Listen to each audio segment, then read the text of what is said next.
Hey guys, Paul here. Hope you all had a fantastic weekend. Today I want to talk about, well, we're going to be doing a lot more of these video type newsletters. It's easier to get more information across. Today I'm going to be talking about how habits are formed, how they are put together, because if we look at success in body composition, it's never a result of one individual moment. It's not like one day of eating well does anything or one workout does anything. It's about the gradual residual build-up of results from the small habits that we take each and every day, each and every week, each and every month.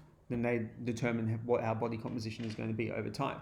So what we're going to talk about today is what habits are made out of, and then next week we'll talk about some ways to develop habits and then how to fine tune that down the track. So I want to make these newsletters a lot more educational in nature. So with habits, what we need to remember is that they're made up of 4 simple steps. This is taken from the book Atomic Habits as well. It's really good to read in helping you make better habits in any area of your life. So the first part of a habit is the cue.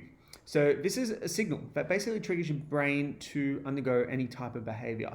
It's predictive response. So this is something like if you say put out your gym gear the night before and you put it on the bed, and then when you see that in the morning, it's like, cool, I got to go to the gym today. You pack that. It basically is the cue that signifies that. For some people, when it's getting to work, the cue may be they got their empty coffee cup on the desk, they go fill it up and they have a cup of coffee to start the day. Now, the next part of the habit loop is cravings. So this is basically the outcome that we want to satisfy. So a lot of time, like the habit we have when we're waiting in line and we're bored is to scroll through our phone. Now, the thing is, we don't want to go through social media. We're not really all about that. But what we want to do is we want to be entertained. So that's the craving that we're after. So a lot of the time when we're craving sugar, we're not necessarily craving sugar. We could be craving entertainment. We could be craving emotional solace. We could be craving any number of things. A really good strategy for the future is to figure out what we're actually craving. This is a really important stage to be aware of, because if we can work this out, then we can make changes that are going to help us. The next thing is the response. This is the third stage. So this is the actual habit, the actual thing that we're doing. This is the thing that we're trying to change, but we can't change what we're doing until we understand the craving behind it. So with the habit, this is where everyone starts. Let's step back one step and focus on that. It's a lot more important. And then finally is the reward. So this is the prize at the end of the habit loop. So the satisfaction of the craving, the satisfaction of the hunger, the quenching of thirst, the hit of nicotine, the buzz of a coffee. It's the most enjoyable part. And the thing to remember with this is it's also a teaching moment. Not in terms of something that we're consciously aware of, like it's not taught us new information. It's a subconscious learning experience. So if we experience a reward after a behavior, we're more likely to repeat that in the future.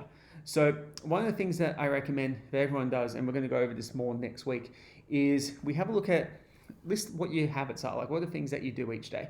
And from there, simply work out, is it a habit that serves you, or is it a habit that doesn't serve you so much? So for an example, a habit that serves you really well is a piece of fruit with breakfast. Easy, great habit, provides fiber, micronutrition, all good stuff, right? Habit that may not serve you is cigarettes with alcohol. For example, a lot of people will smoke when they have a drink. So work out all your different habits. You probably won't write them all down the first time, and because you'll forget, and that's okay. And from there, write out which ones are good, which ones are bad. From there, what we'll do is then work out the ones that aren't really helping us achieve our goals. What is the craving that they're looking to quench? What are they looking to achieve? What's the positive outcome of that bad habit? And then once you've done that, then next week we'll start going ways to break these down step by step. And for everyone who's still doing training with me, this is what we'll be doing every single week. Thanks heaps guys for watching. See you soon.